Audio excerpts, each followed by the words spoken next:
Hello friends, स्वागत है आपका होम ट्यूशन चैनल पे। दोस्तों, दिलीप पुलिस के लिए जो हमारे मॉक टेस्ट की जो सीरीज चली हुई है मैथ के लिए, उसमें अगले पार्ट में आपका स्वागत है। दोस्तों, कुछ बच्चे पूछते हैं कि सर ऐसे ही क्वेश्चन आएंगे क्या दिलीप पुलिस में, एक्चुअल में पेपर में ऐसे ही क्वेश्चन आएंगे? भाई ऐसे आएंगे और कैसे आएंगे? ठीक है, यही तो क्वेश्चन मिलेंगे आपको। हो सकता है कि रकम चेंज मिल जाए, राम की जगह श्याम आपको लिखा मिल जाएगा, सवाल यही मिलेंगे, इसी लेवल के मिलेंगे। दोस्तों, सबसे बड़ी चीज है विश्वास। आपको अपने अंदर, अपने ऊपर विश्वास होना चाहिए कि जो मैंने पढ़ लिया है उससे बाहर कुछ भी नहीं आएगा।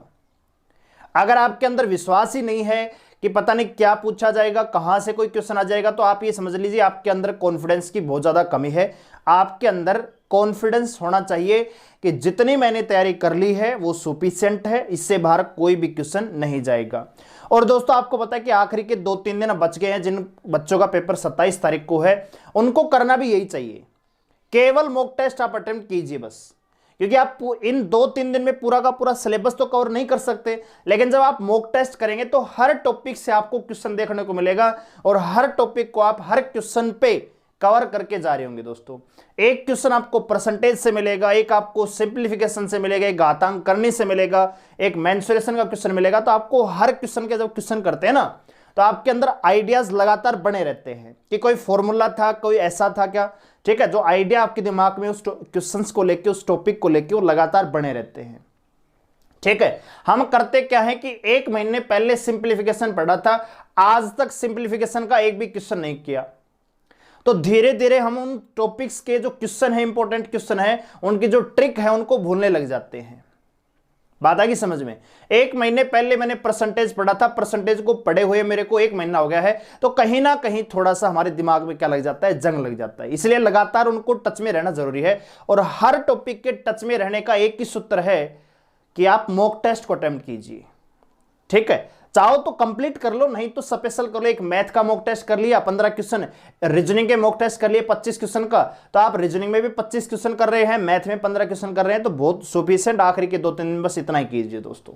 ठीक है, पूरा का पूरा सिलेबस करने की आवश्यकता नहीं है। हाँ, मान लीजिए कोई स्पेशल टॉपिक है, आपने मेंसुरेशन नहीं पढ़ा अब तक और हो सकता है क्वेश्चन आ जाए, तो मेंसुरेशन को आप मोटे तौर पर देख सकते हो। जैसे चक्रवृद्धि ब्याज है, कुछ क्वेश्चन ऐसे आते हैं किस्तों वाले, तो थोड़ा सा आपको टिपिकल लग सकते हैं। तो इस प्रकार के जो टॉपिक है उनको आप देख सकते हो। ठीक है, आप ये सोच रहे हो कि सर 2 दिन में कोई ऐसा हमें बता दीजिए कि पूरा का पूरा सिलेबस ही कवर हो जाएगा, तो ऐसा पॉसिबल नहीं है। हाँ, अगर पूरा सिलेबस आपको कवर करना है तो एक ही तरीका है, मॉक टेस्ट। आप चाहो तो मैथ के दिन के 4 मॉक टेस्ट लगाइए, 15-15 क्वेश्चन के, दिन के 60 क्वेश्चन लगाइए अलग अलग मॉक टेस्ट के, तो आप ये समझ लीजिए आप पूरे सिलेबस से निकल के जा रहे हैं। बात आ रही समझ में? तो ये भी एक शानदार तरीका है पूरे मैथ को कवर करने का। ठीक है, तो चलिए आज के मॉक टेस्ट में हम आगे बढ़ते हैं। तो लेते हैं पहला सवाल। देखो दोस्तों, सबसे बड़ी चीज है बिलीव। आपको अगर हमारे ऊपर विश्वास है तो हम भी आपको कोई भी कंटेंट में कहीं भी कमी नहीं रहने देंगे दोस्तों। और आप खुद जाके जब पेपर देख के आएंगे तो आपको खुद एहसास हो जाएगा कि यस सर, ये सवाल तो आपने क्लास में करवाया था। ठीक है, ये हम गारंटी देते हैं। विशेषकर मैथ और रीजनिंग में तो मैं पर्सनली आपको गारंटी दे सकता हूं कि ये क्वेश्चन यहां से हमने करवाया। बात आ गई समझ में? जेके तो मेरे को खुद भी नहीं आती है दोस्तों, ये बात हकीकत है, कोई दिक्कत इसमें शर्माने वाली कोई बात नहीं है। जेके मैं आपको केवल प्रैक्टिस के लिए करवाता हूं। आपने देखा भी होगा कि जेके के बीच में हम कुछ एक्सप्लेन कर ही नहीं पाते, क्योंकि कुछ आता ही नहीं है। मेरे को तो बस मैथ आता है, थोड़ी सी रीजनिंग आती है, बस यही मैं पढ़ाता हूं। ठीक है भाई, तो लेते हैं पहला सवाल। कह रहा है कि 5 अंकों की वह सबसे बड़ी संख्या ज्ञात कीजिए जिसे 3, 5, 8 और 12 से भाग देने पर हर बार 2 शेष बचे।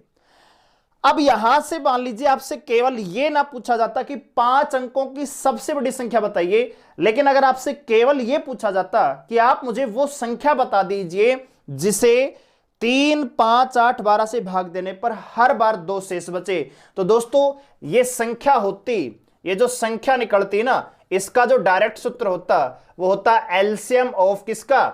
एलसीएम निकलता 3, 5, 8, 12 का और प्लस में 2। दोस्तों, मान लीजिए मैं आपसे कहूं कि ऐसी कोई संख्या बताइए जिसे 5 से भाग देने पर हर बार 2 शेष बचे, तो आप कहते सर 7 एक संख्या है जिसे आप 5 से भाग देंगे तो 2 शेष बचेगा। आप 32 लेंगे तो भी 2 शेष बचेगा। बात आ रही समझ में? आप 42 लेंगे तो भी 2 शेष बचेगा। लेकिन क्या कोई ऐसी संख्या है जिसे 3 और 5 दोनों से भाग देने पर 2 शेष बचे? तो आप कहेंगे सर 3 से भाग देने पर 2 शेष बचे, वो संख्या हो सकती है 11 भी, ठीक है, 11 हो सकती है, 14 हो सकती है, ठीक है, 17 हो सकती है, ठीक है, इसी प्रकार से 23 हो सकती है। लेकिन 5 की बात करें, वो संख्या जिसे 5 से भाग देने पर 2 शेष बचेगा, संख्या होगी 7, ठीक है, संख्या होगी 12, ठीक है, संख्या होगी आपकी 17। तो अगर 3 और 5 की बात की जाए दोस्तों, कि मैं आपसे केवल ये पूछ रहा, ध्यान से देखते रहिए दोस्तों, बहुत ज्यादा यहां पे इतना तो मैं नहीं बता सकता, लेकिन थोड़ा बहुत कंसेप्ट आपको दे सकता हूं। मैं आपसे ये पूछना चाह रहा हूं कि मुझे वो संख्या बताइए जिसे 3 और 5 में से प्रत्येक से भाग देने पर हर बार 2 शेष बचे। तो आप कहेंगे सर इस सवाल का आंसर आ जाएगा क्या? 17। अब 17 क्या है दोस्तों?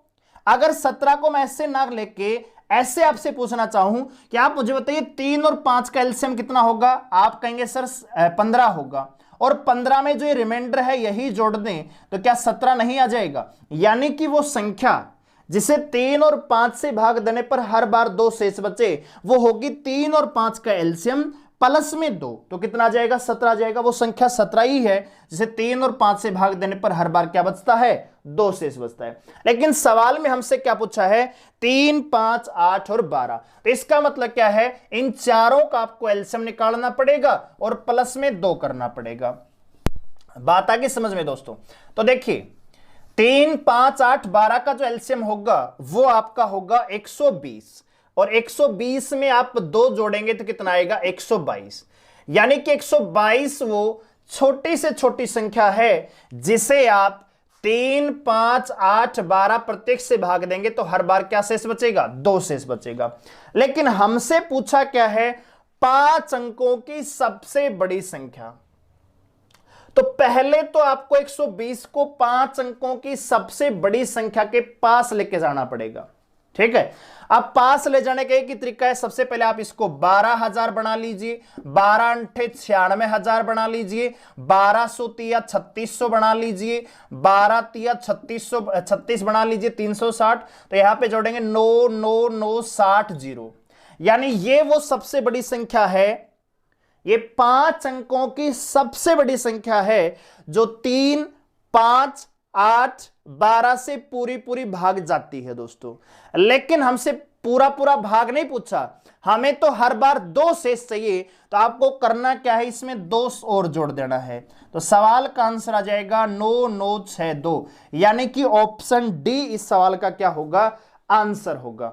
अब आप कहेंगे सर ये तरीका तो बहुत ज्यादा आपने लंबा बता दिया। जी हां दोस्तों, बिल्कुल लंबा तरीका है, लेकिन अब बात करते हैं शॉर्ट मेथड की, कि अगर सवाल ये एग्जाम में मिलता है तो आप कैसे इसकी धज्जियां उड़ा देंगे। तो देखिए दोस्तों, मैं पहले यहां पे ऑप्शन लिख लेता हूं। ऑप्शन ए में है 99,999, ऑप्शन बी है 99,058, यानी 99,958 है, ऑप्शन सी है 99,960 और ऑप्शन डी है 99,962। ठीक है दोस्तों, अब मुझे एक बात बताइए, जो भी यहां पे आपको ऑप्शन मिलेगा वो क्या मिलेगा? ऑप्शन जो दिया गया है वो है एलसीएम किसका? 3, 5, 8, 12 का एलसीएम प्लस में 2, यही वो संख्या है जो यहां पे लिखी गई होगी। तो इस संख्या में से अगर मैं 2 माइनस कर देता हूं, 2 को निकाल देता हूं, तो मेरे पास क्या इन संख्याओं का एलसीएम नहीं बचेगा, यानी वो संख्या इन चारों से भाग जाएगी। बात आ गई समझ में? तो मैं क्या कर रहा हूं, यहां पे जो ऑप्शन दे रखे हैं ना, हर में से 2 घटा देता हूं, जो रिमाइंडर है यहां पे घटा देता हूं। तो ये कितना बचेगा दोस्तों? 9 9 9 9 7, ये कितना बचेगा? 9 9 9 5 6, ये कितना बचेगा? 9 9 9 5 8, ये बचेगा 9 9 9 6 0। मेरे पास ये 4 संख्याएं बची हैं, और इन चारों संख्याओं में एक संख्या ऐसी है जो 3, 5, 8, 12 प्रत्येक से पूरी पूरी भाग जाती है।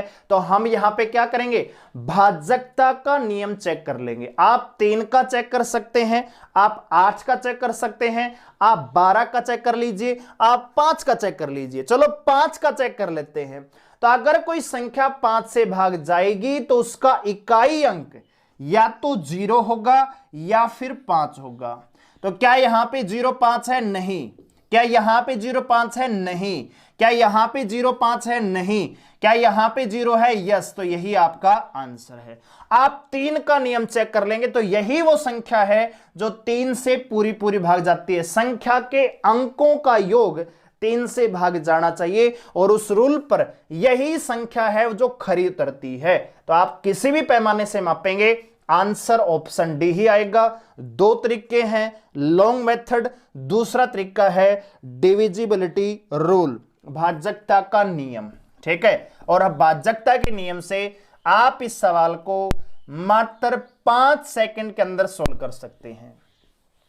मैं आपको समझा रहा हूं इसलिए मैंने सभी का अंतर लेके लिखा है, आप डायरेक्ट सोच सकते थे। ठीक है, और सवाल को बिना पेन पेपर के भी सोल्व किया जा सकता था। हमारा मकसद है हर बच्चे को सवाल समझ में आना चाहिए। अगला सवाल है लैडर फ्रैक्शन। दिल्ली पुलिस का कोई भी शिफ्ट ऐसा हो ही नहीं सकता कि लैडर फ्रैक्शन ना आए दोस्तों। ठीक है, लैडर फ्रैक्शन दिल्ली पुलिस की हो सकता है। हर शिफ्ट में एक क्वेश्चन आपको लैडर फ्रैक्शन से देखने को मिलेगा, चाहे क्वेश्चन आसान हो चाहे थोड़ा सा टिपिकल हो, लेकिन लैडर फ्रैक्शन देखने को मिलेगी। अगर एक दिन में मान लीजिए 3 शिफ्ट हैं तो 2 शिफ्टों में आपको कम से कम 2 शिफ्टों में लैडर फ्रैक्शन देखने को मिलेगी दोस्तों। तो यहां पे आपको दे रखी है 1 प्लस में 1 बटा 1 प्लस में 2 बटा 2 प्लस में 3 बटा 1 प्लस में 4 बटा 5 दोस्तों। लैडर फ्रैक्शन को सोल्व करने का तरीका क्या है? आप एक एक स्टेप को सोल्व कर लीजिए। पहले आप इसको सोल्व कीजिए। तो इसको सोल्व करेंगे, 5 एक कम 5 और 4 9 बटे 5। ये कितना आ जाएगा दोस्तों? 9 बटे 5। अब आप सोल्व करेंगे इसको, तो इसकी जगह तो क्या है 9 बटे 5, तो इसकी जगह ये जो पूरी इक्वेशन हमने लिखी है इसकी जगह मैं क्या लिख सकता हूं?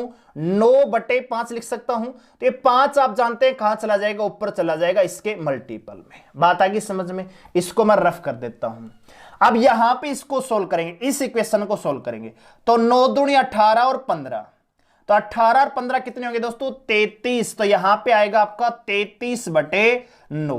तो ये 9 कहां चला जाएगा? 2 के साथ मल्टीपल में।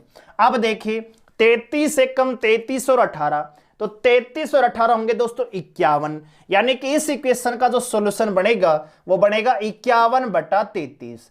अब 1 प्लस में 1 बटा 51 बटे 33 है, तो 33 कहां चला जाएगा? यहां पे मल्टीपल में।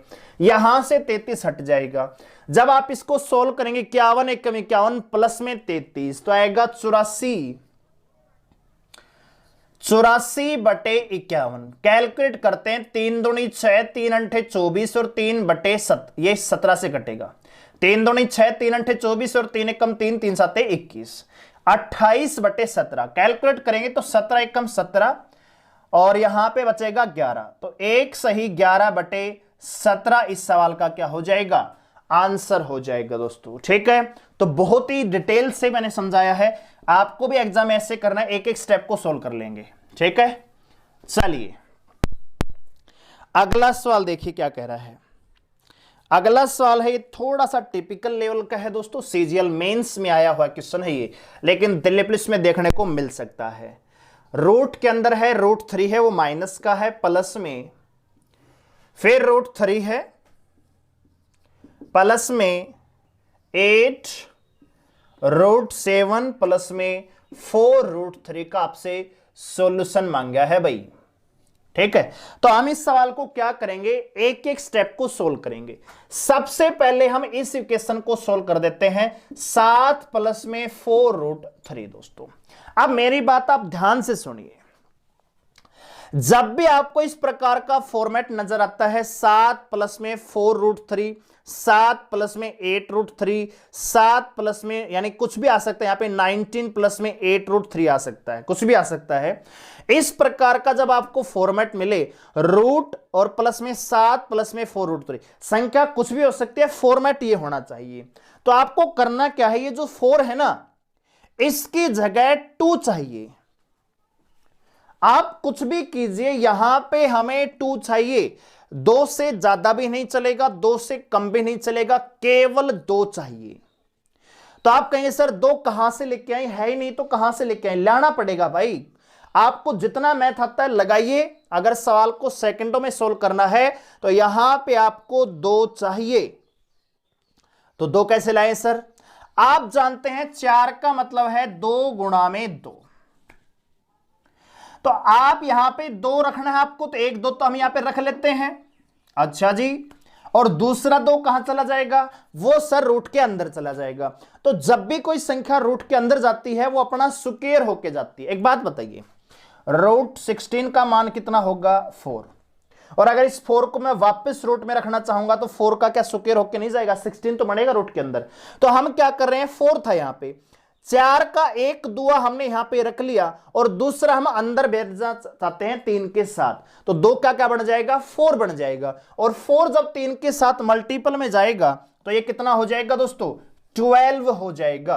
तो हमने इस इक्वेशन को √7 प्लस में 4√3 को लिख दिया 7 प्लस में 2√12। कोई दिक्कत? कोई दिक्कत नहीं है। अब ये सवाल हमारे पास आसान हो गया। क्यों? 12 के ऐसे टुकड़े कीजिए जिनका योग करें तो 7 आए और जिनका मल्टीपल करें तो 12 आए। 12 के ऐसे टुकड़े कीजिए जिनका गुणा करें तो 12 आए और जिनको जोड़ें तो 7 आए। तो आप कहेंगे सर 4 और 3, भाई 4 3 12 और 4 और 3 7। तो आपको कुछ नहीं करना, इस 4 के ऊपर रूट लगा दीजिए और इस 3 के ऊपर रूट लगा दीजिए। यहां प्लस है तो इनके बीच में प्लस का निशान आएगा, यहां अगर माइनस है तो इनके बीच में माइनस का निशान है, आ जाएगा दोस्तों। ठीक है, ये इस सवाल का क्या हो जाएगा? आंसर आ जाएगा। √4 प्लस में √3 दोस्तों। लेकिन आपको करना क्या है, आप जानते हैं √4 का मतलब क्या है? 2। तो इसकी जगह मैं क्या ले सकता हूं? 2 प्लस में √3, यानी कि ये जो 8 के इधर वाला हिस्सा है इसकी जगह हम लिख सकते हैं 2 प्लस में √3। अब ये इक्वेशन उठा लेते हैं, √3 प्लस में 8। अब इसकी जगह क्या लिख रहे हैं दोस्तों? 2 प्लस में √3। यस और नो? अब आप इसको सोल्व करेंगे तो ये आएगा आपका √3 प्लस में 8 का 2 से गुणा होगा 16, ठीक है, और 8 का इससे गुणा होगा तो 8√3 आएगा। ठीक है, 8 अच्छा यहां पे 3 नहीं है दोस्तों, ये 3 नहीं है, ये रूट के अंदर नहीं है, ये जो 3 है ये रूट के अंदर नहीं है। ठीक है, तो ये 3 के अंदर नहीं है। तो 8 का गुणा 2 से करेंगे 16 आएगा और 8 का रूट यहां पे 3 आ जाएगा, 8√3 दोस्तों। अब बताइए आप मुझे, यहां तक कोई दिक्कत है? 3 प्लस में 8 का गुणा 2 से 16, 8 का गुणा √3 से 8 3 आ जाएगा। अब देखिए इस चीज को, ये जो 3 प्लस में 16 प्लस में 8√3 लिखा हुआ है, क्या इसको मैं जोड़कर ये 19 16 और 3 को जोड़ा प्लस में 8√3 लिख सकता हूं? कोई प्रॉब्लम है? कोई प्रॉब्लम नहीं है दोस्तों। अब यहां पे फिर से वही फॉर्मेट आ गया जो मैंने आपको जिक्र किया था। तो यहां पे हमें क्या चाहिए? केवल 2 चाहिए। तो ये 2 चौके 8 होता है, तो 2 यहां पे रख लेते हैं भाई। अब 4 है वो अंदर जाएगा, तो 4 अंदर जाएगा तो क्या होगा? स्क्वायर होगा। 16 का गुणा 3 से करेंगे तो क्या आएगा? 48। जो हमारे पास 19 प्लस में 8√3 था उसकी जगह में लिख लिया 19 प्लस में 2√48। कोई प्रॉब्लम? कोई प्रॉब्लम नहीं है। अब सेम वही काम करना है, 48 के ऐसे टुकड़े कीजिए जिनका योग करें तो 19 आए और जिनका गुणा करें तो 48 आए। तो आप कहेंगे सर 16 गुणा में 3। तो इस सवाल का जो आंसर बनेगा √16 प्लस में √3 दोस्तों। अब √16 का मान आप जानते हैं, क्या लिख सकता हूं इसकी जगह में? 4 लिख सकता हूं। यानी कि इस इक्वेशन की जगह ये जो हमारे पास यहां तक जो हमारा ये वाला हिस्सा है राइट वाला, इस पूरे की जगह मैं क्या लिख सकता हूं? 4 प्लस में √3 दोस्तों। अब देखिए यहां पे आपको दे रखा है माइनस का √3। अब इसकी जगह इधर प्लस के आगे सारा का सारा हिस्सा है, इसकी जगह हम क्या रख लेंगे? प्लस में 4 है ये और प्लस में √3 है। अब माइनस का √3 प्लस का √3 कट जाएगा, आपके पास बचेगा √4 और √4 का जो मान आएगा क्या आएगा दोस्तों? 2 आएगा दोस्तों। ठीक है, तो इस प्रकार से इस सवाल को हम सोल्व कर रहे होंगे। मैं आपको समझा रहा हूं कि इस प्रकार का अगर कोई सवाल भविष्य में आता है तो आपका वो गलत नहीं होगा दोस्तों। ठीक है, हम आपको डिटेल से बता रहे हैं, बिल्कुल आराम आराम से, इसीलिए टाइम लगता है। कई बच्चे सोचते हैं सर 15 क्वेश्चन में आपने 30 मिनट का समय ले लिया तो हमसे तो मैथ ही हो पाएगा दिल्ली पुलिस के पेपर में। ये वो है जिनका पिछवाड़ा जलता रहता है होम ट्यूशन चैनल की तरफ से, बात आई समझ में। ये वो लोग हैं जो पूरे दिन होम ट्यूशन चैनल के नाम से धधकते रहते हैं अंदर से। ठीक है, ये चाहते ही नहीं कि होम ट्यूशन चैनल आगे बढ़े। आराम करो, आपको मैं समझा रहा हूं, यहां पे एक एक क्वेश्चन को बोल बोल के डिटेल से बता रहा हूं, इसलिए यहां पे टाइम लगता है। 15 क्वेश्चन में आपको 15 मिनट से ज्यादा का समय नहीं लगेगा एग्जाम में जब आप बैठेंगे दोस्तों। ठीक है, अगर आपने इन मॉक टेस्ट को ध्यान से अटेम्प्ट किया है तो 15 क्वेश्चन 15 ही मिनट में आप सोल्व करके आएंगे, और जब नहीं पढ़ोगे तो भाई 15 ही क्वेश्चन हो पाएंगे पूरे 1 घंटे में। बात आ गई समझ में। तो ये जो जलना है ना अंदर से, जो द्वेष की भावना, इसको बाहर निकाल के फेंक दो। ठीक है, क्योंकि कोई भी यूट्यूबर आपका सिलेक्शन नहीं करवा सकता। सिलेक्शन तो आपको अपने दम पर ही लेना पड़ेगा। यूट्यूबर आपको केवल गाइड कर सकता है, आपकी प्रैक्टिस करवा सकता है, आपके साथ कदम से कदम मिलाते हुए एग्जाम हॉल के मेन गेट तक जा सकता है। लेकिन एक्चुअल एग्जाम में परफॉर्मेंस तो आपको ही देनी पड़ेगी। अब आपने मेहनत कर रखी है तो परफॉर्मेंस भी आपकी वैसे ही निकल के आएगी, दमदार निकल के आएगी। और आपने अगर पिछले 4 से 5 महीने में यूट्यूबर्स को गाली देने में ही अपना समय व्यतीत किया है तो फिर भाई आपकी परफॉर्मेंस भी उसी गाली का परिणाम आपको अंदर मिल जाएगा। वो सुना होगा ना कहावत आपने, जैसी करनी वैसी भरनी, जैसा बोओगे वैसा ही काटने को मिलेगा। बात आ गई समझ में। तो इतना ही आपको है। तो जो फालतू की चीजें हैं कि इतना टाइम ले रहे हो, 15 सवालों में ये कर रहे हो वो कर रहे हो, आप ये भी तो देखो समझा कैसे रहे हैं। हम आपको केवल क्वेश्चन दिखा के उसका आंसर बताने के लिए नहीं आए हैं, हम आपको ये समझाने आए हैं कि अगर इस प्रकार का सवाल अगर आता है, रकम अगर चेंज भी हो जाती है तो भी कोई प्रॉब्लम नहीं होगी। आप उस सवाल को डेफिनेटली अटेम्प्ट करके आएंगे और बिल्कुल सही करके आएंगे दोस्तों। हमारा इरादा बस इतना ही है, और मैं ये चाहता हूं कि हर बच्चा 15 में से 15 नंबर लेके आए मैथ में, और 25 में से 25 रीजनिंग में आए। आपके जो 40 नंबर है ना दोस्तों, आपको 4 लाख लोगों से आगे लेके जाएंगे। ठीक है, बात आ रही समझ में। आपको पता कितनी बड़ी संख्या में। और एक और चीज है कि आपका जो एग्जाम है, ये जो दी गई डेट है इन पे नहीं है, हर दिन एग्जाम है। 27 तारीख से हर दिन एग्जाम है, 16 दिसंबर तक आपके एग्जाम है। ठीक है, तो 28 लाख कैंडिडेट बैठ रहे हैं। तो अगर 28 लाख कैंडिडेट में से आपको अगर अंतिम 5846 में आना है तो आपको मैथ भी पढ़ना पड़ेगा, आपको रीजनिंग भी पढ़नी पड़ेगी, आपको जीके भी पढ़नी पड़ेगी, आपको कंप्यूटर भी पढ़ना पड़ेगा। बात आ गई समझ में। और हर क्वेश्चन को सही भी करके आना पड़ेगा। और आपका जो सिलेक्शन है उसका जो पक्का दावा है ना दोस्तों, वो मैथ और रीजनिंग ही करवाएंगी। क्यों? क्योंकि मैथ और रीजनिंग इतना आसान आएगा, इतना आसान आएगा कि आप कहेंगे सर ये मैथ तो कुछ आया ही नहीं। ठीक है, हर बच्चा 40 में से 40 लेगा, लेकिन जो बच्चा इन 2 सब्जेक्ट में मार खाएगा वो समझ लेना सिलेक्शन से भी बहुत दूर चला जाएगा।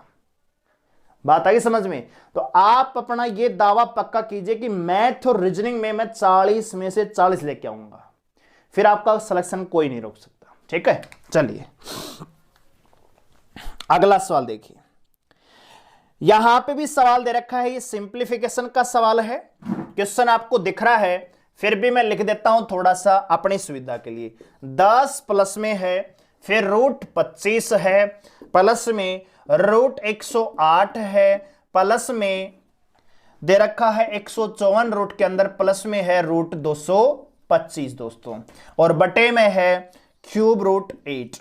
ठीक है, तो देखिए एक एक स्टेप को सोल्व करेंगे भाई। इसको सोल्व करेंगे 15 आएगा, 15 154 में जोड़ेगा 169 हो जाएगा, 169 का रूट होता है 13, 108 में 13 जोड़ेंगे 121 होगा, 121 का रूट निकालेंगे 11 आएगा, 11 25 में जोड़ेंगे 36 आ जाएगा, 36 का रूट होता है 6, 10 और 6 यानी जो फाइनल आपके पास बचेगा वो बचेगा रूट 16 बटे 8 का क्यूब रूट।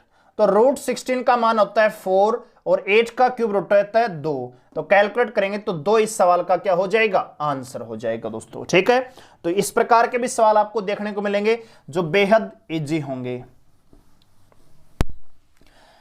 ठीक है, तो दोस्तों वीडियो को लाइक कर दीजिए, शेयर कर दीजिए और चैनल को सब्सक्राइब कर दीजिए दोस्तों, इसी प्रकार की वीडियोज को लगातार देखते रहने के लिए।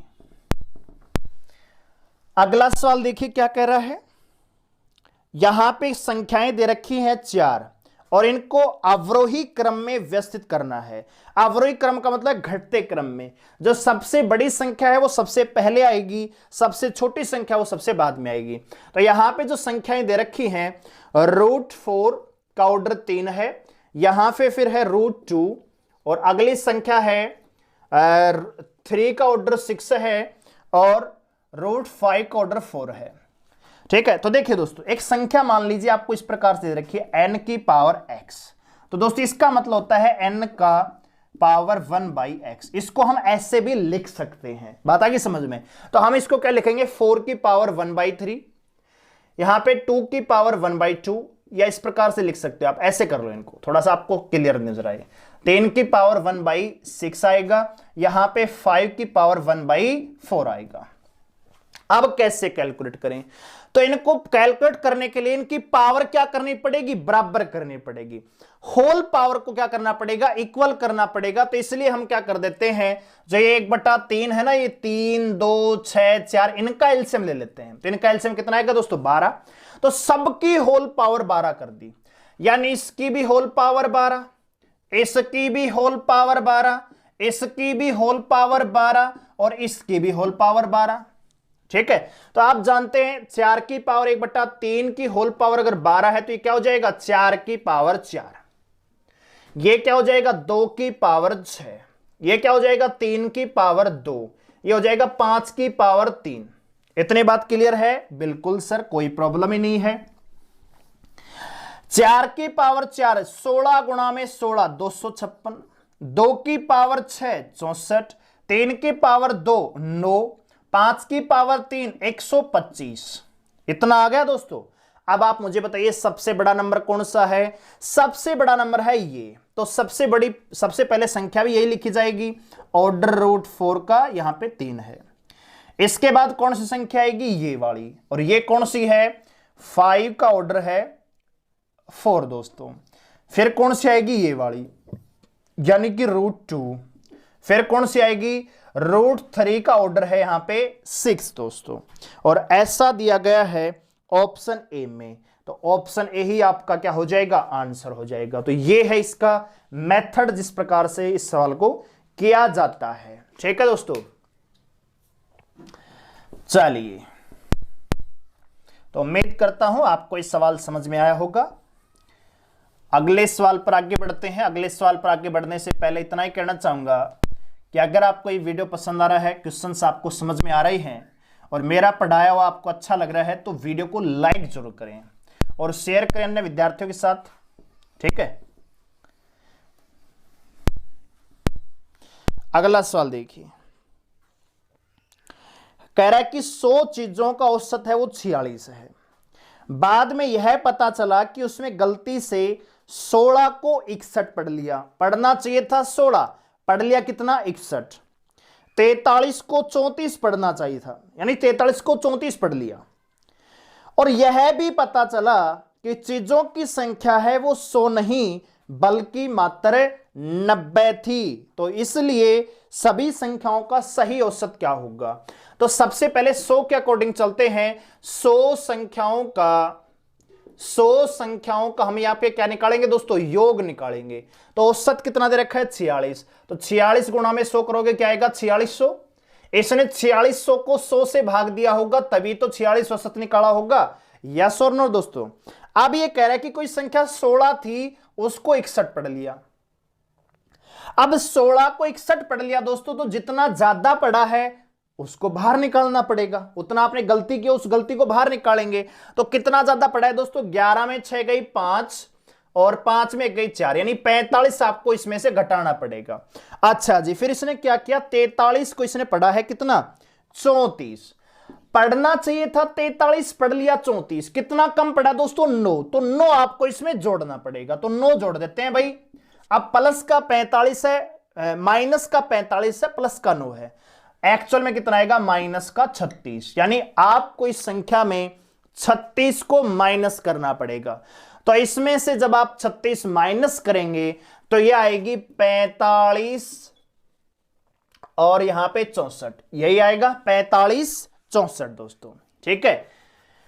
यह आएगा संख्याओं का योग, सभी संख्याओं का जो सत है योग है वो कितना आएगा 45 64, जिसमें कोई त्रुटि अब नहीं है। बस एक त्रुटि है कि शुरुआत में 4600 को 100 से भाग दिया था, लेकिन बाद में पता लगा कि संख्याएं 100 नहीं है, कितनी है 90 है। तो आप अब 45 64 को 90 से भाग दे दीजिए। तो 90 से भाग देंगे दोस्तों, तो यहां पे अगर आप 9 से भाग देते हैं तो 9 पंजे 45, 0 9 साते 63, लगभग 50.7 आएगा, यानी कि ऑप्शन बी इस सवाल का आंसर हो जाएगा। ठीक है दोस्तों, तो इस प्रकार से इन सवालों का आप सोल्व कर रहे होंगे बिल्कुल आराम से। ठीक है, मैं आपको लिख के बता रहा हूं भाई 64 को ये लिखना पड़ेगा, इसलिए टाइम लगता है, आप डायरेक्ट सोचेंगे वहां पे, लेकिन डायरेक्ट आप कब सोच पाएंगे दोस्तों, जब आपको कंसेप्ट आता होगा। ठीक है, डायरेक्ट सोचने के लिए भी आपका कंसेप्ट है वो क्लियर होना चाहिए, इसलिए मैं आपको सच्चा जो सवाल है डिटेल से करवाता हूं। अगला सवाल देखिए, 7500 रुपए को ए, बी और सी में इस प्रकार से बांटिए कि ए और बी के भागों का अनुपात 5:2 है, बी और सी के भागों का अनुपात 7:13 है। तो बी को कितनी राशि यहां पे प्राप्त होगी। तो हम यहां पे क्या करते हैं, सबसे पहले ए बी से निकाल लेते हैं। तो आपको दे रखा है ए रेशियो बी, तो ए रेशियो बी कितना दे रखा है दोस्तों 5:2, तो यहां पे 5:2। अच्छा दोस्तों, बी अनुपात सी कितना दे रखा है दोस्तों 7:13, तो 7:13। यहां पे कुछ नहीं है तो ये 2 को आगे सरका दीजिए, यहां पे कुछ नहीं है तो ये 7 यहां पे आ जाएगा। अब देखिए 7 पंजे 35, 7 दूनी 14, 35:14, और ये आएगा 13 दूनी 26। ये आ जाएगा A ratio B ratio C का जो मान है 35, 14 और 26 आ जाएगा। टोटल राशि कितनी है दोस्तों 7500, तो इनका अगर टोटल करके देखा जाए तो कितना आएगा 75, तो 75 यूनिट बराबर है 7500 के, तो 1 यूनिट का मान आएगा 100। आपसे पूछा है बी की मान, तो बी का वेतन कितना जाएगा, 1 यूनिट बराबर 100 है, तो 14 का मान कितना जाएगा 1400, यानी बी का जो वेतन है वो कितना है 1400 रुपए, सी का 2600, ए का 3500। ठीक है, तो इस प्रकार से आप इस सवाल को सोल्व कर रहे होंगे। ठीक है भाई, तो आया होगा सवाल समझ में, आप खुद अपनी कॉपी में लिखिए, इन सवालों को नोट कीजिए या सोल्व करके देखिए, तब आपको ज्यादा समझ में आएगा। और नहीं आता है तो सवाल का आप स्क्रीनशॉट ले लीजिए, फिर बाद में अपने कॉपी में नोट कर सकते हो जो सवाल आपको नहीं आता। अगला सवाल देखिए, कह रहा है कि एक थैले में 225 रुपए की राशि है जो कि 1 रुपए 50 पैसे और 25 पैसे के सिक्कों के रूप में है। इन सिक्कों की जो संख्याएं हैं उनका अनुपात, संख्या का अनुपात है 8, 5 और 3। तो 1 रुपए के सिक्कों की संख्या बताइए। देखिए दोस्तों, यहां पे जो 1 रुपए है भाई 50 पैसे के भी सिक्के हैं और 25 पैसे के भी यहां पे सिक्के दे रखे हैं। इनकी जो संख्या है वो 8:5:3 के अनुपात में है। ठीक है, टोटल राशि कितनी है दोस्तों 225, याद रखेंगे 225 रुपए टोटल। ठीक है, जो कि 1 रुपए 50 पैसे और 25 पैसे के रूप में है, जिनकी संख्या का अनुपात 8:5:3 है। तो अगर यहां पे राशि दी जाएगी ना दोस्तों, तो यहां पे संख्या का अनुपात मिलेगा। अगर यहां पे सिक्कों की संख्या दी जाएगी तो यहां पे इनके राशि का अनुपात मिलेगा। तो हमको क्या करना है, जहां पे जो दे रखा है इसके अकॉर्डिंग चल रहे हैं, यहां पे राशि दे रखी है तो इसकी राशि बनाएंगे। ठीक है, तो आप मुझे बताइए, अगर 1 रुपए के 8 सिक्के हैं तो टोटल राशि कितनी बनेगी 8 रुपए बन जाएंगे। इसी प्रकार से अगर मेरे पास 50 पैसे के 5 सिक्के हैं तो मेरे पास राशि बनेगी 2.5 रुपए। यस और नो भाई। इसी प्रकार अगर 25 पैसे के 3 सिक्के हैं तो मेरे पास 75 पैसे बनते हैं। 75 पैसे का मतलब है 3/4 रुपए। इतनी बात क्लियर है? अरे हाँ कि ना? यानी 75 पैसे को मैं 3/4 रुपए भी लिख सकता हूं, और 2.5 का मतलब 5/2 भी लिख सकता हूं। ठीक है, या आप 2.5 को 2 ही रहने दो, 2.5 को 2.5 रहने दो, 2 सही 1/2, तो ये जाएगा 8 2 10, 10 सही 1/2 प्लस में 3/4, तो 10 2 20 और 1 21/2, 4 एलसीएम आएगा, 21 दूनी 42 और 3 ये आएगा 45/4। यानी टोटल जो धनराशि हमारी बनती है वो 45/4 यूनिट है, जो कि बराबर है कितने के? 225 के। तो 1 यूनिट का मान आप निकालेंगे तो आएगा 225/45 गुणा में 4, 5 निम 45, 5 चौक 20, 5 5 25, 9 पंजे 45, कितना आएगा दोस्तों? 20। 1 यूनिट का मान 20 है। आपसे पूछा है 1 रुपए के सिक्के कितने होंगे, तो 1 अनुपात का मान अगर 20 है तो 8 का मान कितना जाएगा? 160 रुपए। 40 24। ठीक है, तो कोई भी आपसे पूछेगा, किसी भी सिक्के की मान संख्या का मान पूछेगा तो आप निकाल लेंगे। ठीक है दोस्तों, तो उम्मीद करता हूं ये सवाल भी आपको समझ में आया होगा।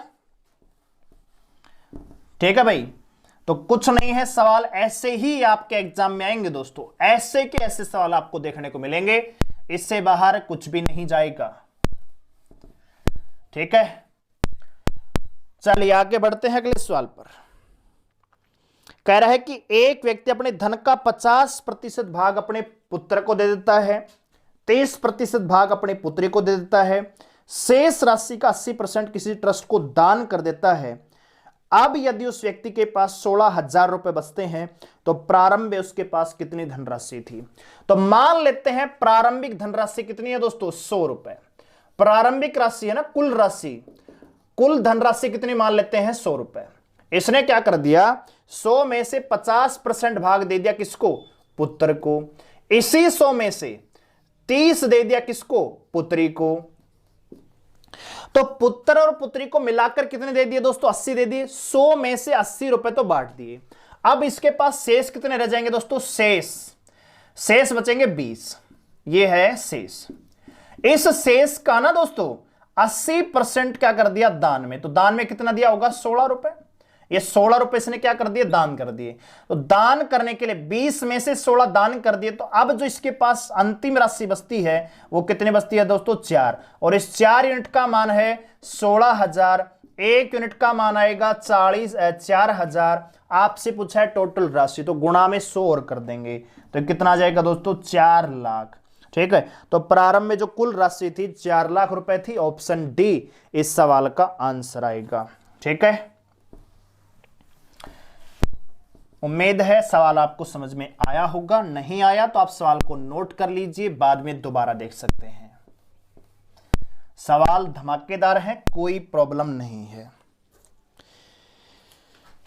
अगला सवाल देखिए, कह रहा है कि एक परीक्षा में 75% विद्यार्थी ए श्रेणी में सफल होते हैं, 82% विद्यार्थी बी श्रेणी में पास होते हैं और 15% दोनों में ही पास असफल होते हैं। इस प्रकार परीक्षा में सफल होने वाले कुल विद्यार्थियों की संख्या 540 है। तो परीक्षा में शामिल होने वाले कुल विद्यार्थियों की संख्या क्या है दोस्तों? देखिए यहां पे पूछा क्या है दोस्तों? दे क्या रखा है? 15% दोनों में असफल हुए हैं। अगर 15% दोनों में असफल हुए हैं तो पास दोनों में सफल कितने हुए हैं? 85%। ए में पास होने वाले 75% है, बी में पास होने वाले 82% है, दोनों में पास होने वाले 85% है। तो हम यहां पे निकाल लेते हैं कुल सफल विद्यार्थी। कुल सफल प्रतिशत, तो ए में कितने हैं दोस्तों? 75% प्लस बी में कितने हैं दोस्तों? 82% माइनस, देखो A plus B minus A B होता है ये कि भाई ए में कितने पास हुए, बी में कितने पास हुए, दोनों को जोड़ दो, माइनस जो कॉमन है ए और बी दोनों में कितने पास हुए हैं? 85, तो इनको घटा दो तो आएगा आपका 5 और 2 7, 8 7 15, 157 माइनस 85, ये बचेगा आपके पास 72। 72 यूनिट का मान है 540। 1 यूनिट का मान आएगा 540/72। आपसे पूछा है टोटल विद्यार्थी कितने थे, तो टोटल विद्यार्थी का मान होता है हमेशा 100% के बराबर। तो 9 8 72, 9 6 54। ठीक है, 4 दूनी 8 और 4 15 चौके 60 और 2 से कटेगा 5, 15 5 कितना होगा दोस्तों 750। तो कक्षा में जो कुल विद्यार्थी हैं वो कितने हैं, परीक्षा में बैठने वाले 750 विद्यार्थी हैं। ठीक है, तो इस प्रकार से आप इस सवाल को सोल्व कर रहे होंगे। दोस्तों अगर वीडियो पसंद आ रहा है तो वीडियो को लाइक जरूर करें। ठीक है, अगला सवाल देखिए दोस्तों, कह रहा है कि एक आदमी 40 रुपए में 3 की दर से कुछ संतरे खरीदता है, उतनी ही मात्रा में कुछ संतरे 60 रुपए में 5 की दर से खरीदता है। यदि वह सभी संतरे 50 रुपए में 3 की दर से बेचता है तो उसे निकटतम लाभ और हानि प्रतिशत बताइए। दोस्तों अब 40 के 3 खरीदता है, यहां पे लिखते हैं राशि और यहां पे मात्रा। तो भाई 40 रुपए के खरीदता है कितना 3, अच्छा फिर उसी प्रकार के 60 के खरीदता है कितना दोस्तों 5, और बेच कितना रहा है 50 में 3। यहां तक निकलेगा आपका सीपी कॉस्ट प्राइस और यहां पे निकलेगा आपका क्या दोस्तों सेलिंग प्राइस। ठीक है, तो हम क्या करते हैं, इनका मान है ना बराबर कर लेते हैं, कितने खरीदे और कितने बेचे। हमें यह तो पता होना चाहिए कि कुल मिलाकर इसने कितने संतरे खरीदे हैं और कितने यहां पे बेचे हैं दोस्तों। तो हम क्या करेंगे 3 5 3 का एलसीएम लेंगे, कितना आएगा दोस्तों 15, इन तीनों का एलसीएम कितना आएगा 15।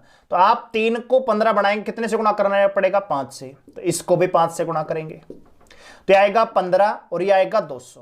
बात आ रही समझ में, ध्यान से देखना, दोबारा नहीं समझाऊंगा। देखो यहां पे राशि तो अलग अलग है लेकिन मात्रा भी अलग अलग दे रखी, तो मात्रा को क्वांटिटी को बराबर करना पड़ेगा। 3 5 3 का एलसीएम होता है 15, तो सबको 15 बना दीजिए। जो संतरे है ना, इसने संतरे जो लिए हैं इनको सबको 15 बनाओ, तो 15 बनाने के लिए 5 से गुणा पड़ना है, तो इसको भी 5 से गुणा करेंगे। इसको 15 बनाने के लिए गुणा 3 करना पड़ेगा, तो इसको भी 3 से गुणा करेंगे। तो इसको गुणा करेंगे तो 15 हो जाएगा और ये आ जाएगा 3 संगा 180, यानी कि कुल मिलाकर इसने 380 रुपए में 30 संतरे खरीदे। यस और नो, यही इसका मतलब है। अब बात करते हैं सेलिंग प्राइस की, तो इसने 50 रुपए में 3 संतरे बेचे, इसको 15 बनाओ तो गुणा 5 यानी कि 250 रुपए में कुल मिलाकर 15 संतरे इसने बेचे।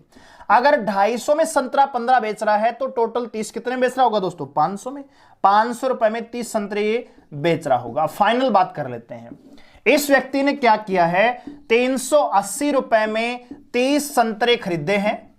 अच्छा दोस्तों, और इसी व्यक्ति ने 500 रुपए में 30 संतरे क्या है बेचे हैं।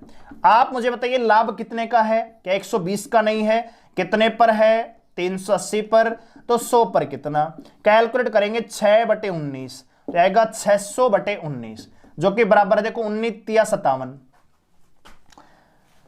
और 1 तो 31%, लगभग 31% का इसको क्या होगा लाभ होगा दोस्तों। ठीक है, कुछ नहीं किया, संतरों का मान बराबर किया, तो यहां पे जितने नंबर का यहां मल्टीपल करेंगे उतने ही नंबर का मल्टीपल यहां 40 में भी करना पड़ेगा, 60 में भी और 50 में भी।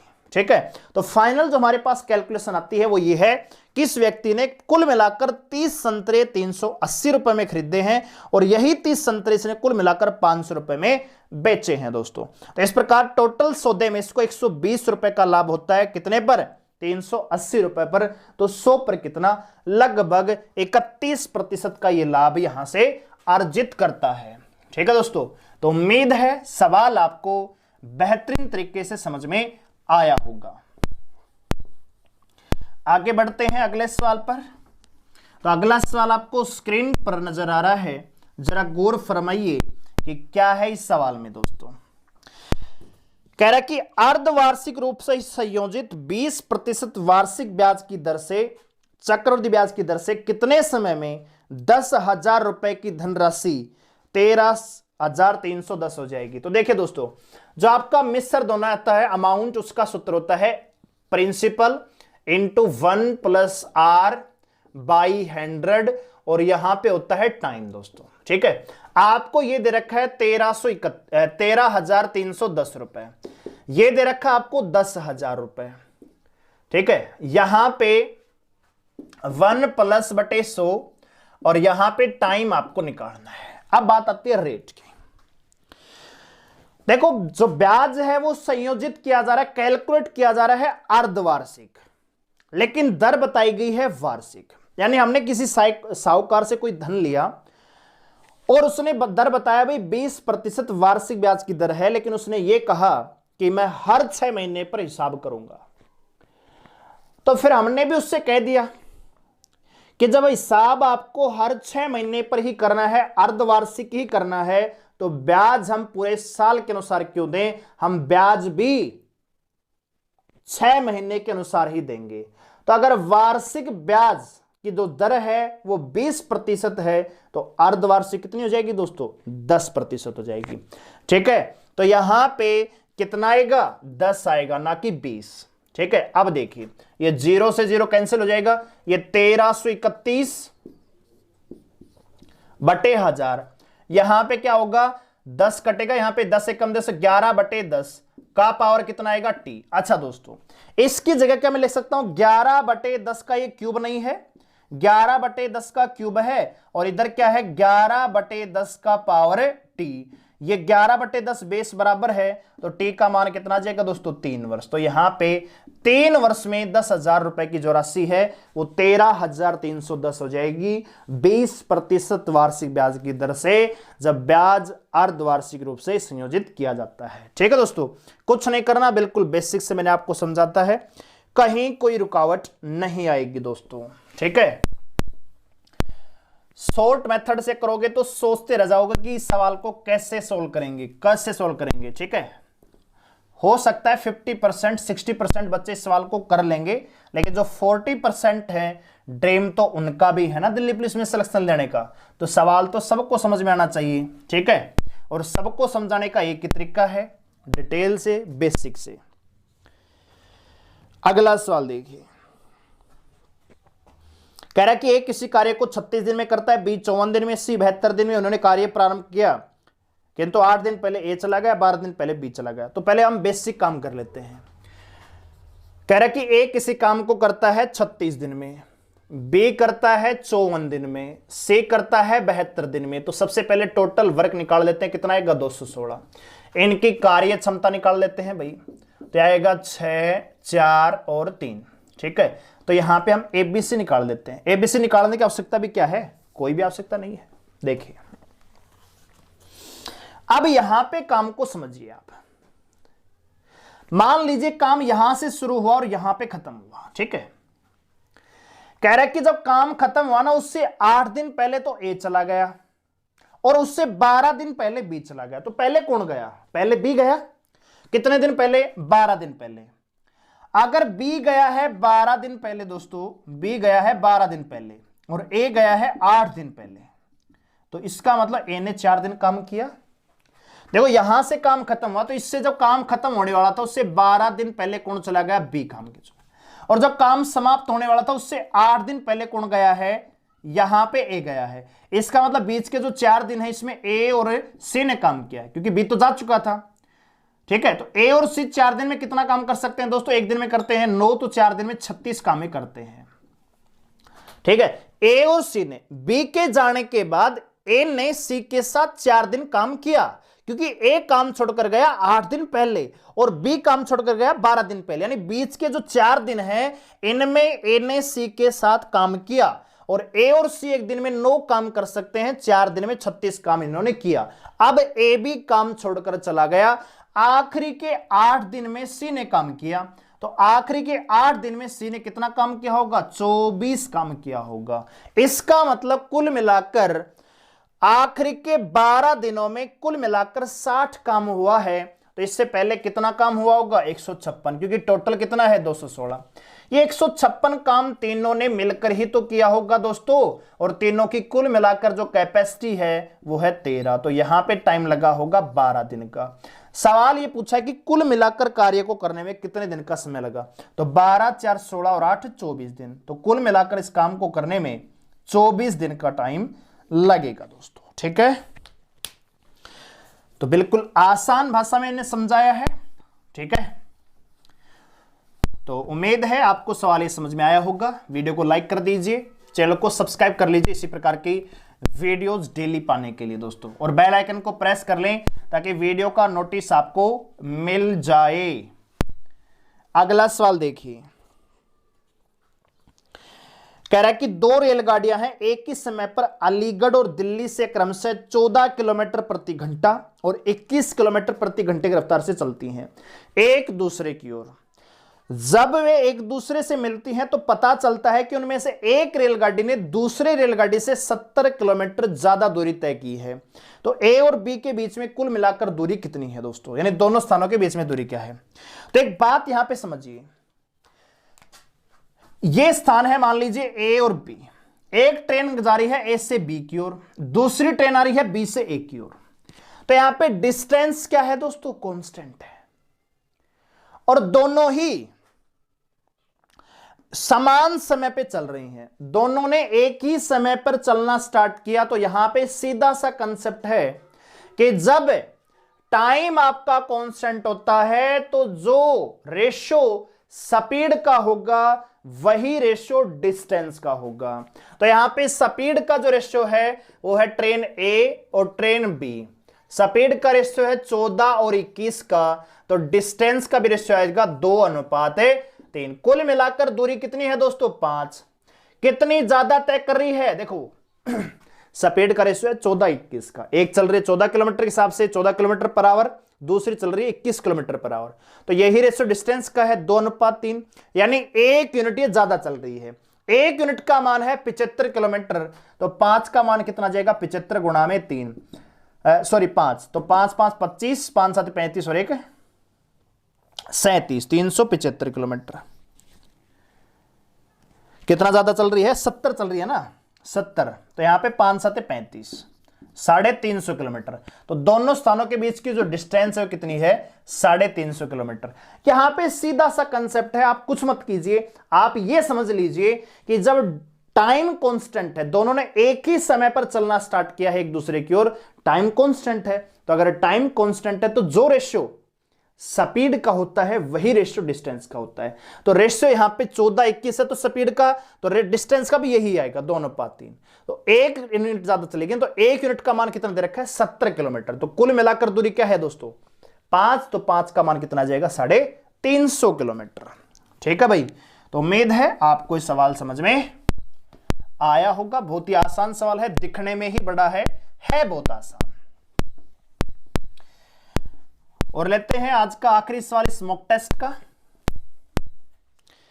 कह रहा है कि निम्न में से सबसे बड़ी भिन्न बताइए। भिन्न आपको दे रखी है 2/3, फिर है 3/5, 8/11, 11/17।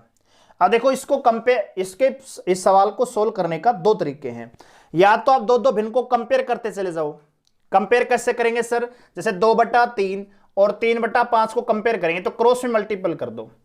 पहली संख्या के हर का दूसरी संख्या के अंश से भाग गुणा कर दो, दूसरी संख्या के हर को पहली संख्या के अंश से गुणा कर दो। जो प्रोडक्ट बड़ा होगा वही भिन्न भी बड़ी होगी। तो यहां पे 5 दूनी 10, ये 3 3 9, तो इनमें बड़ी कौन सी है दोस्तों, ये है। तो इनमें तो ये नेगलेक्ट होगी। अब 2/3 को कंपेयर कर लीजिए 8/11 से, ठीक है। तो यह आएगा 11 दूनी 22, यह आएगा 3 8 24, कौन सी बड़ी होगी, 8/11 होगी। अब 8/11 को कंपेयर कर लीजिए 11/17 से, तो 17 अंठे कितना आएगा दोस्तों, 136 आएगा, और ये 11 एकम 121। तो यहां पे कौन सा बड़ा होगा, 8/11। एक तो तरीका ये है, ठीक है। लेकिन मैं इससे भी थोड़ा सा आसान तरीका आपको बताना चाहूंगा, ताकि आपको इतना करने की आवश्यकता ना पड़े कि एक एक भिन्न को कंपेयर करते, इसमें थोड़ा सा टाइम ज्यादा लगता है दोस्तों। तो मैं क्या बताने वाला हूं, यहां पे है 3/5, यही है। देखिए आप कुछ मत करो, सबको 100 कर दो। अब आप कहेंगे सर सबको 100 कैसे कर दें, हर भिन्न को 100 से गुणा कर दो। तो जब आप इसको भी 100 से गुणा करेंगे, इसको भी 100 से गुणा करेंगे, इसको भी 100 से गुणा करेंगे, इसको भी 100 से गुणा करेंगे, तो आएगा 200/3, यहां पे आएगा 300/5, यह आएगा 800/11, यह आएगा 1100/17। अब आप इनको कंप्लीट मत काटिए, जहां तक कटता है काट लीजिए, आपको पॉइंट के आगे नहीं जाना, पूरा पूरा जहां तक कटता है वही काट ली बस, ठीक है। तो ये देखो 3 संग 18 बचेगा 2, 3 संग 18 2 बार कट जाएगा, 66 आएगा, लगभग 66 आएगा। पॉइंट में जाना ही नहीं है, जहां तक पूरा पूरा कटता है वहां तक जाना बस। ये आप जानते हैं पूरा ही कट जाएगा। यहां पे 11 7 77 बचेगा 3, 11 दूनी 22, इतना कटेगा। यहां पे 17 6 102 और 17 चौक 68, ये 64 कटेगा। इस प्रकार से कर लिया। आप बताइए सबसे बड़ा नंबर कौन सा है? 72। तो सबसे बड़ी भिन्न भी क्या होगी? 8/11। पूछा जाता सबसे बड़ी छोटी भिन्न कौन सी है, तो सबसे छोटा नंबर कौन सा है? 60। तो सबसे छोटी भिन्न कौन होती है? 3/5 दोस्तों। ठीक है, तो इस सवाल को इस प्रकार से आप कर सकते हो। ये मेथड मुझे लगता है थोड़ा सा आसान है। ठीक है, कंपेयर भी कर सकते हो, लेकिन कंपेयर में कई बार नंबर बड़े आ जाते हैं, तो वहां पे थोड़ा सा कैलकुलेशन करनी हमें पड़ती है ज्यादा। ठीक है दोस्तों, तो ये था हमारा मॉक टेस्ट। आपको कैसा लगा हमें कमेंट करके जरूर बताएं, और अगले मॉक टेस्ट में जुड़ने के लिए हमारे पास टाइम से आप बेल आइकन को प्रेस कर लीजिए और चैनल को सब्सक्राइब कर लीजिए। ठीक है, मिलते अगले वीडियो में, तब तक के लिए धन्यवाद।